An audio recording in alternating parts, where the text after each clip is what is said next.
Dan and Dave, the now infamous producers and creators of the Game of Thrones show, were said to oversee the next series of Star Wars movies. But now, they are not. We're going to deep dive on this, talk about all the different angles, explain what actually happened behind the scenes, and talk about why Disney might feel they were handed a loss, but they may have actually been handed an incredible win. It's like the news, but for nerds. Today's shout out goes to JT Mullen. Indeed, people do think this character is Matt Smith in The Rise of Skywalker. Make sure you stay to the end of this video where we will ask another nerd card question. What's up, everybody? Happy Tuesday to you. Welcome back to the show. I'm Josh, and you know, it's just another day, another non-controversial Star Wars story. Give me the Xanax. Now. So yeah, I thought last night as I was looking over the interwebs that today's show was going to be dedicated to the Mandalorian trailer and how amazing that trailer looks. But alas, a bombshell of a bit of news dropped kind of right after that. But real quick, yes, Mandalorian looks amazing, and holy crap, Star Wars should be really grateful that they have that show. Now let's get into the news of the day. Of course, Deadline broke this as an exclusive last night, so shout out to Deadline. But yes, it is now known that Dan and Dave are walking away from their Star Wars trilogy. And there are official quotes out there that from both sides of this thing that kind of explain the breakup. So let's talk about it. Here's what Dan and Dave said. They said there are only so many hours in the day, and we felt we could not do justice to both Star Wars and our Netflix projects, the pair tell Deadline. So we are regretfully stepping away. And here's what the president of Lucasfilm said. David Benioff and Dan Weiss are incredible storytellers, Lucasfilm president Kathleen Kennedy said. We hope to include them in the journey forward when they are able to step away from their busy schedule to focus on Star Wars. So a report, quotes from both sides explaining the situation. It's as done as a deal can be. Dan and Dave will no longer be doing the Star Wars trilogy. So that's what's official out there. Now, what do we actually think is going on, right? These are the official statements, but what do we think is going on? Well, a lot of people already thought this deal was going to fall apart after Dan and Dave signed that massive Netflix deal. So let's just go through the timeline of events here. So what happened was Star Wars had apparently signed them or approached them and finalized the deal in some way for them to do the next series of Star Wars movies. They were going to write and produce movies, a series of films for Lucasfilm. Now that announcement came out before the end of Game of Thrones Season 8, before all of that drama, right? But as that season was wrapping up, Dan and Dave were actually being approached by a ton of big companies. This includes Apple, this includes Disney, this includes Netflix. And they were being approached for one of these exclusive deals with one of these companies. It's very similar to the deal that JJ just signed with Warner Brothers, okay? So there's a lot of parallels, a lot of crazy stuff going on in media right now, but because everything's going the way of streaming, because that is the focus of content, they need original IP, stuff that will drive people to these subscription services. The big time names in the media industry right now are being gobbled up with these massive exclusivity deals. They signed the deal with Netflix before the end of the Game of Thrones, at least to my knowledge, but it wasn't announced until after that came out, right? So this is the timeline of events, right? They're approached by Disney for the Star Wars project.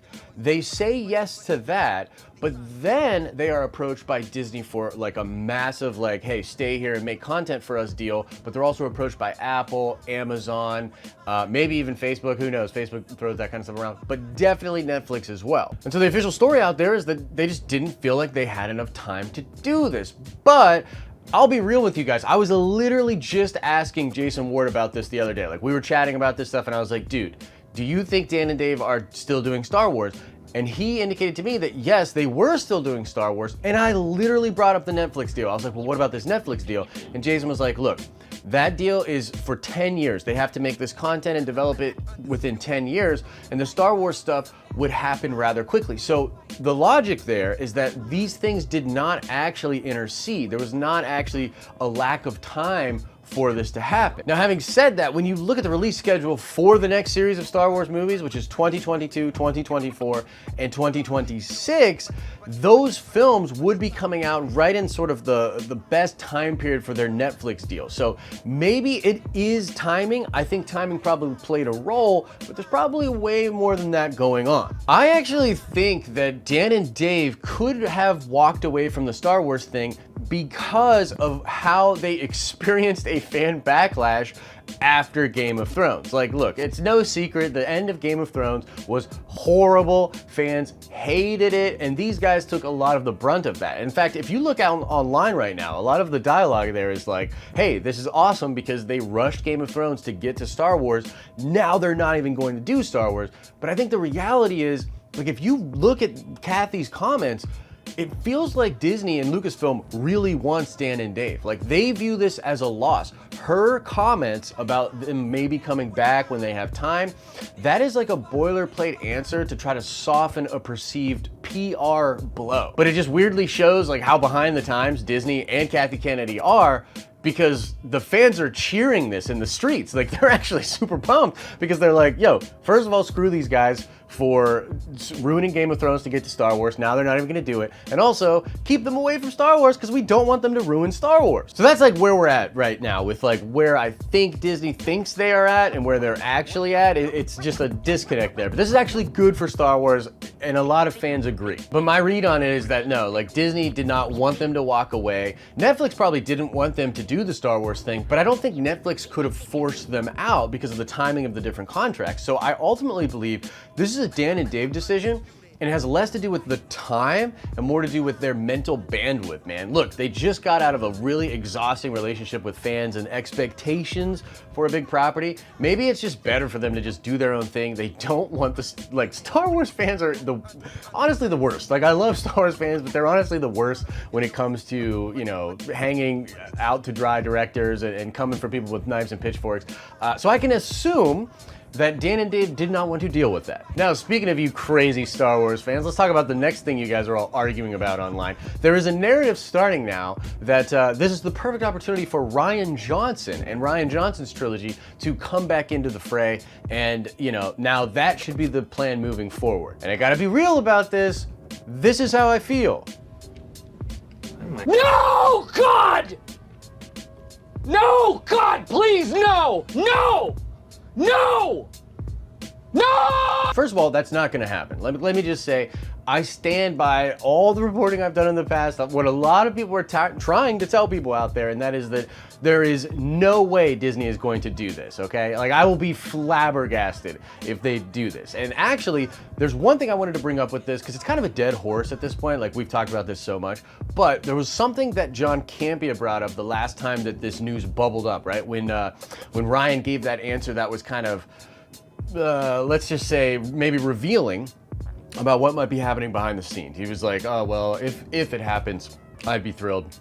That interview. So what Campea said was, you know, like it or not, if Disney decides to put Rian Johnson in charge of a Star Wars trilogy, the topic online, the big conversation out there for most of the fans is not going to be about the trilogy. It's going to be about Rian Johnson. It'll be about the divisive nature of The Last Jedi. It'll be about, like, how could they have done this and brought him back, or holy crap, everybody needs to shut up because this guy's amazing. We love his work. But you see, either way, no matter where you stand on that argument, that will be the focus of the conversation, which is bad for the film. The film needs to ride off its own success, right? The film needs to be the focus. The stories, the characters, all that needs to be the focus.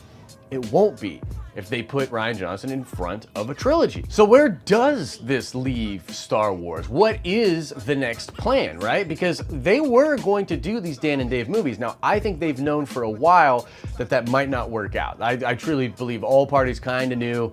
It was like that elephant in the room, like, it's probably not gonna work out. But I don't think they had necessarily another plan, and I don't think they're gonna go with Rian Johnson. So where do they go with? Well, I honestly believe that their best move is actually the Kevin Feige Star Wars movie. And I've got a lot to say about that. I personally do not think that they will bring Feige in for just one Star Wars movie. Now, that is all that is out there officially. Officially, due to the trades, all we know for sure is that Kevin Feige is going to co-produce a Star Wars movie with Kathy Kennedy. That's happening. But I believe it is going to be way more than just one film, especially now that Dan and Dave are no longer doing this trilogy. They got 3 Star Wars dates They're looking to do a new chapter for Star Wars, move forward in a lot of ways, and we're definitely getting the Kevin Feige movie. From what I was told, Lucasfilm and Disney are thirsty to get Kevin Feige over there and make a Star Wars movie. Now, full stop on everything I'm about to say, because I do need to admit I'm a total fanboy. Like, I'm a total fanboy for Marvel, for Kevin Feige, and for Star Wars. So like, people always give me in the comments, like, they're like, dude, like, you come across so shilly and so like positive about this stuff, and it's annoying. Like, dude, honestly, just go somewhere else. That's what you get here. I am a fanboy. However, I did want to bring it up because, like, take it with a grain of salt. Everything I'm about to say, like, you got to sort of weigh it against the fact that I'm just such a Kevin Feige stan and I love Star Wars so damn much. Okay, now with that out of the way, let me explain where my head is at with this. Much of this decision will rest upon Episode 9. Episode 9 is very important for Lucasfilm moving forward. They need to just see, like, what is going on with the Star Wars fan base exactly, how much money is this movie going to make, and how do fans respond to it. Now, I personally think there's no way they're going to go back in 2022 to these characters in this storyline. I don't personally believe that, but a lot of really smart people and people out there in the fandom think they could, and they actually bring up some good reasons for that. Now, my thing on that is we gotta wait to see what happens with Episode 9.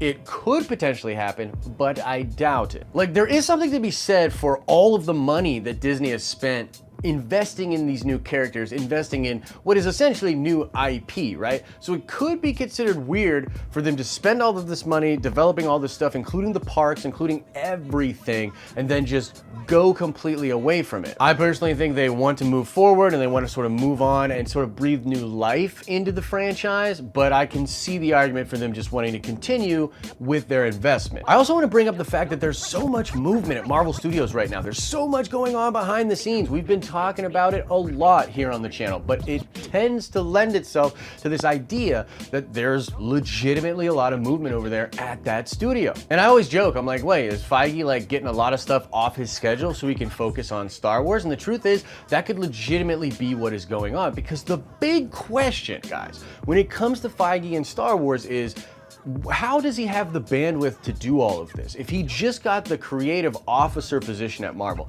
and just like literally millions more stuff is gonna be hitting his desk every day, how does this guy have the ability to then turn around and do more than one Star Wars movie and sort of help Lucasfilm and develop Star Wars? I legitimately believe that the timing of all of this could actually line up perfect for Kevin Feige, because Phase 4 is really more of a sort of establish new faces, you know, sort of have some breadcrumbs. We just talked about this yesterday, but Trin Tran, a producer at Marvel, said they're not doing anything endgame level for 10 years. And so right now, like, this is probably a cakewalk for Feige, to be completely honest with you.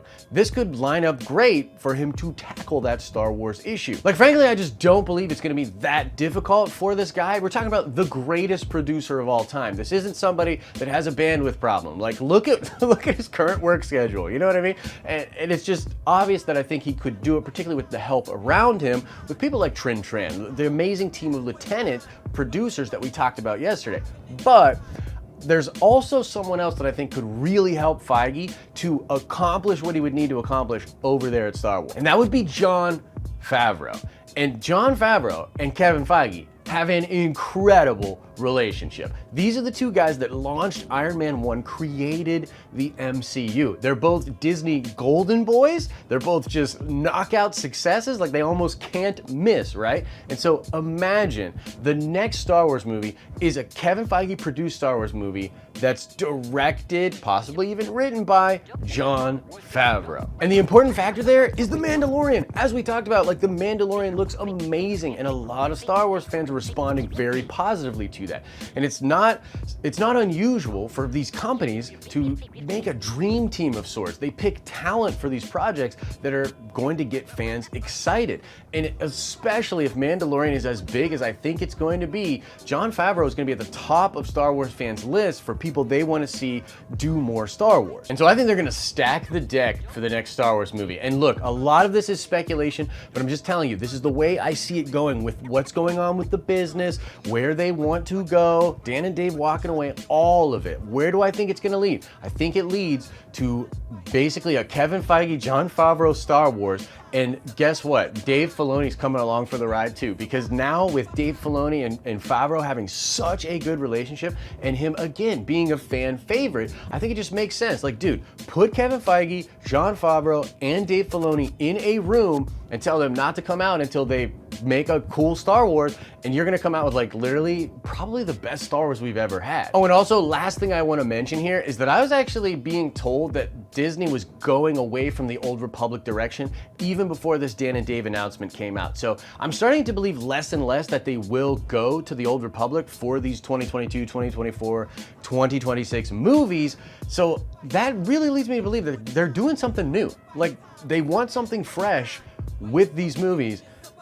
I'm pretty interested to see where we go from here. But that's the news and a ton of speculation by me. I want to know what you guys think about this. What do you think about Dan and Dave walking away from Star Wars? What do you think about the prospects of Rian Johnson now getting his shot? And do you believe, as I do, that the Kevin Feige Star Wars is the way they should go and the way they will go? Whatever you're thinking about all of this and more, let me know in the comment section below. Now let's check the nerd card before we get out of here. I want to know, what is the alien race of the character that Nick Nolte is playing in The Mandalorian? I just think it's amazing. So tell me in the comment section, what alien race is Nick Nolte's character in The Mandalorian? As I always say, I hope you're having an awesome and a nerdy day, and I'll see you in the next video.